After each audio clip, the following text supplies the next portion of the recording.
Hello friends, welcome back on my channel target for IAS and MPSC with के। आज है 7 अगस्त 2020 और हम लोग डिस्कस करेंगे आज के मध्य प्रदेश का करंट अफेयर्स।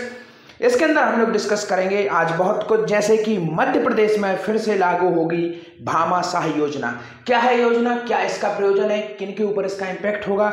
साथ ही साथ बासमती राइस के लिए मध्य प्रदेश ने केंद्र सरकार के लिए जीआई टैग का पत्र लिखा था और उसके पहले एक पत्र दिया गया है पंजाब गवर्नमेंट के मुख्यमंत्री अमरिंदर सिंह जी द्वारा।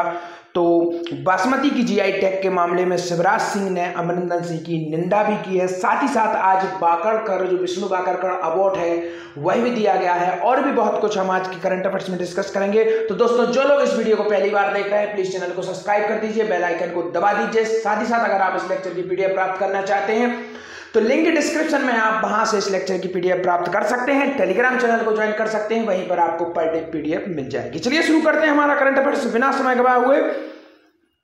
हमारा आज का पहला क्वेश्चन है, मध्य प्रदेश में फिर से लागू होगी भामाशाह योजना। यह योजना किससे संबंधित है? आपका ऑप्शन नंबर 1 है राजस्व को बढ़ाने की योजना है यह।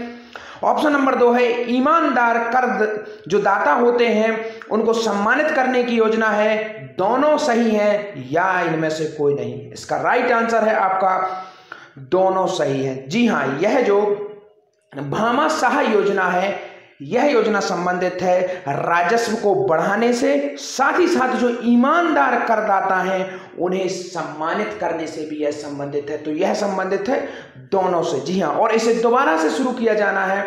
मुख्यमंत्री श्री शिवराज सिंह चौहान जी ने वीडियो कॉन्फ्रेंसिंग के माध्यम से राजस्व व्यवस्था की जानकारी लेते हुए उन्होंने यह आदेश दिया। देखते हैं क्या है यह योजना और क्या है पूरी न्यूज। मध्य प्रदेश में फिर से लागू होगी भामाशाह योजना, मुख्यमंत्री श्री शिवराज सिंह चौहान जी ने कहा। मुख्यमंत्री श्री शिवराज सिंह चौहान ने कहा कि प्रदेश में अर्थव्यवस्था को पटरी पर लाने के लिए तथा राजस्व प्राप्तियां आवश्यक हैं, इसमें वृद्धि होनी चाहिए। राजस्व प्राप्तियों की वर्तमान स्थिति में सुधार के लिए मंत्रीगण विभागीय अधिकारियों से प्रति सप्ताह समीक्षा करें। मुख्यमंत्री श्री चौहान ने निर्देश दिए कि ईमानदार टैक्स पेयर को सम्मानित करने की भामाशाह योजना, जैसा कि मैंने आपको बताया, ईमानदार टैक्स पेयर को सम्मानित करने की यह योजना है, पुनः प्रारंभ की जाएगी। ईमानदारी से कर चुकाने वाले लोगों को प्रोत्साहन देना जरूरी है। तो भामाशाह योजना संबंधित है ईमानदार जो टैक्स चुकाने वाले हैं उनसे। चलिए देखते हैं, हमारा नेक्स्ट क्वेश्चन है बासमती की जीआई टैग, यानी बासमती जो राइस है, चावल है, उसकी जीआई टैग के मामले में शिवराज सिंह चौहान ने अमरिंदर सिंह जो कि पंजाब के मुख्यमंत्री हैं उनकी निंदा की है। किस कारण से की है देखते हैं। आपका ऑप्शन है अमरिंदर सिंह द्वारा पीएम को चिट्ठी लिखे जाने के कारण, पंजाब सरकार के जीआई टैग विरोध करने के कारण, दोनों के कारण या इनमें से कोई नहीं। इसका राइट आंसर है दोनों के कारण। जी हाँ, पंजाब के जो मुख्यमंत्री हैं कैप्टन अमरिंदर सिंह, उन्होंने प्रधानमंत्री नरेंद्र मोदी को चिट्ठी लिखी है और कहा है कि जो मध्य प्रदेश की जो मांग है जीआई टैग के लिए, जो चावल के लिए, वह गलत है। इससे उन अन्य राज्यों पर इफेक्ट पड़ेगा जिन्हें पहले से यह जीआई टैग प्राप्त है, और साथ ही साथ पंजाब सरकार के जीआई टैग पर विरोध करने के कारण भी। देखते हैं क्या है पूरी न्यूज, हम लोग डिस्कस करते हैं। शिवराज सिंह चौहान ने की निंदा, मुख्यमंत्री चौहान ने प्रधानमंत्री को लिखा पत्र। मध्य प्रदेश के मुख्यमंत्री श्री शिवराज सिंह चौहान ने राज्य में प्रसिद्ध बासमती चावल को भौगोलिक संकेतक, जीआई टैग को हिंदी में कहा जाता है भौगोलिक संकेतक और इंग्लिश में बोला जाता है geographical indication, it means GI tag. किस जीआई टैग दिलाने के प्रयास के बीच पंजाब के मुख्यमंत्री कैप्टन अमरिंदर सिंह द्वारा इस मामले में प्रधानमंत्री नरेंद्र मोदी को पत्र लिखने की आज निंदा करते हुए कहा है कि उनका यह कदम राजनीति से प्रेरित है। देखते हैं क्या है न्यूज। मध्य प्रदेश से निर्यात, मध्य प्रदेश से यह निर्यात होता है। क्या निर्यात होता है? बासमती राइस है। जो होने वाले प्रसिद्ध बासमती राइस को जीआई टैग दिलाने के राज्य के प्रयासों के बीच पंजाब के मुख्यमंत्री ने कल प्रधानमंत्री नरेंद्र मोदी को पत्र लिखकर उनसे इस संबंध में हस्तक्षेप की मांग की है। पत्र में दावा किया गया है कि ऐसा हो जाने पर पंजाब व अन्य राज्यों के हित प्रभावित होंगे जिनके बासमती चावल को पहले से ही जीआई टैग प्राप्त है, उन राज्यों को प्रभावित भी होंगे। तो यह सबसे बड़ा कारण है, इसीलिए जीआई टैग का विरोध कर रहा है पंजाब। वैसे ही पंजाब के जो बासमती चावल है उसको पहले से ही जीआई टैग प्राप्त है। जीआई टैग प्राप्त होने के बाद क्या होता है, उस जो प्रोडक्ट होता है उस पर काफी सारी टैक्सेस में छूट मिलती है। साथ ही साथ गवर्नमेंट जो सेंट्रल गवर्नमेंट है उसे प्रोत्साहित करती है। मध्य प्रदेश में अभी जीआई टैग किसको मिला था? आपको याद हो झाबुआ डिस्ट्रिक्ट में जो सबसे अधिक प्रसिद्ध होता है कड़कनाथ मुर्गा, यह ब्लैक कलर का होता है तथा इसका ब्लड भी ब्लैक कलर का होता है। और इसी पर विवाद शुरू हुआ था। नेक्स्ट जो इसके पहले की गवर्नमेंट थी, कमलनाथ गवर्नमेंट, उन्होंने कहा था कि दूध के जो स्टॉल्स हैं उन पर भी यह मिलेगा इसका मीट। इससे जीआई टैग प्राप्त है और मध्य प्रदेश का यह जीआई टैग है। इसके बीच में विवाद किन दो राज्यों के बीच था? यह विवाद था मध्य प्रदेश तथा छत्तीसगढ़। मध्य प्रदेश के झाबुआ जो डिस्ट्रिक्ट है वहां के आसपास यह पाया जाता है कड़कनाथ मुर्गा। अभी कुछ समय पहले कड़कनाथ मुर्गा और एक और चीज के लिए चर्चा में था, मैं आपको याद दिलाना चाहूंगा, जो हमारे जवान सियाचिन बॉर्डर पर रहते हैं उन्हें भी इसका मीट दिया जा रहा है। तो this is very very important. चलिए देखते हैं, हमारा अगेन इंपॉर्टेंट क्वेश्चन है, आज का काफी अधिक इंपॉर्टेंट क्वेश्चन है और यह है कि डॉक्टर विष्णु वाकरकर राष्ट्रीय सम्मान से सम्मानित किसे किया गया? यहां पर मैं आपको बताना चाहूंगा, आपका ऑप्शन नंबर 1 है प्रोफेसर रामनाथ मिश्र, द्वारिका प्रसाद मिश्र, रामकिशोर शुक्ल या इनमें से कोई नहीं। इसका राइट आंसर है आपका प्रोफेसर रामनाथ मिश्र जी को डॉक्टर विष्णु वाकरकर जो राष्ट्रीय सम्मान है वह मिला है। अब यहां पर देखने की बात है, यह विष्णु वाकरकर कौन थे?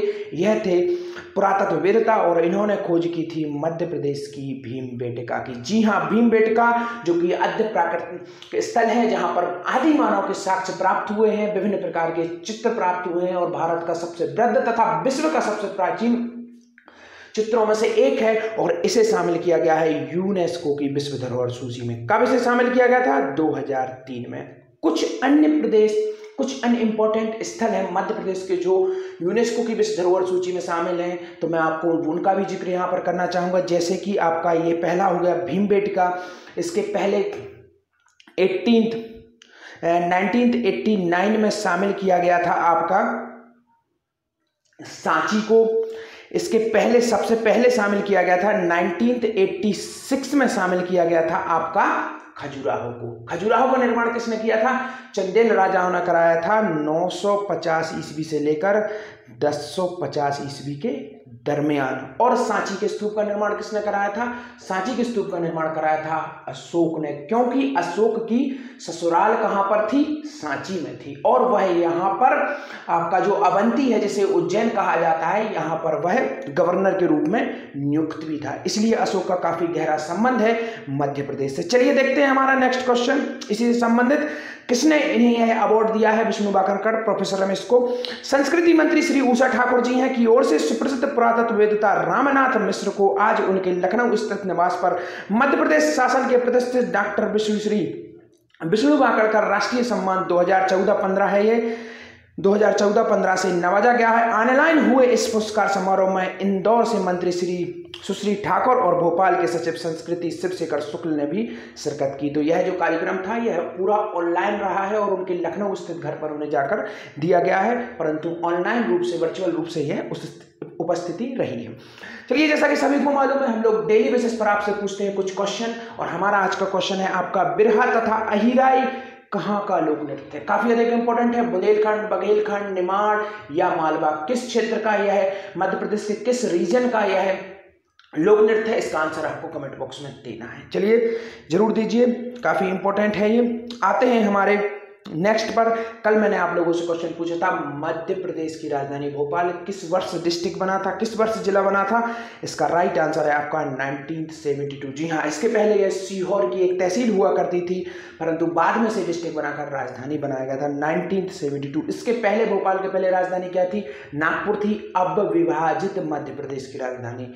आपको यह पॉइंट भी याद रखना। चलिए, साथ ही साथ मैंने कुछ और क्वेश्चन पूछे थे आप लोगों से और मैंने कहा था कि अगर आप लोग आंसर नहीं देते तो मैं भी देता हूं, परंतु काफी सारे स्टूडेंट्स ने इसके आंसर दिए हैं, परंतु मैं भी जो लोगों ने नहीं दिए हैं और जिन लोगों को बताना जरूरी है तो मैं बताना चाहूंगा। बांधवगढ़ राष्ट्रीय उद्यान मध्य प्रदेश के उमरिया डिस्ट्रिक्ट में है और इसकी स्थापना हुई थी 1968 में। राष्ट्रीय उद्यान बना था यह और इसका क्षेत्रफल है 437 वर्ग किलोमीटर है। यहाँ बाघ आसानी से देखे जा सकते हैं और इसका इंपॉर्टेंट फैक्ट एक और यह है कि यह 32 जो माउंटेन्स हैं, पहाड़ियां हैं, उनसे घिरा हुआ है। आप इसकी एक ट्रिक भी बना सकते हैं, बासे 32 और बासे बांधवगढ़। तो बासे 32 मतलब 32 पहाड़ियों से घिरा हुआ जो हमारा रिजर्व है वह कौन सा है? National reserve Bandhavgarh. सेकंड है आपका इस अभ्यारण्य की स्थापना, इट मीन्स यहाँ पर मैं बात कर रहा हूँ अब रातापानी की जो कि रायसेन में है। तो यह अभ्यारण्य है और एकमात्र ऐसा अभ्यारण्य जिसे टाइगर रिजर्व में शामिल किया गया है। This is one of the important fact regarding Ratapani.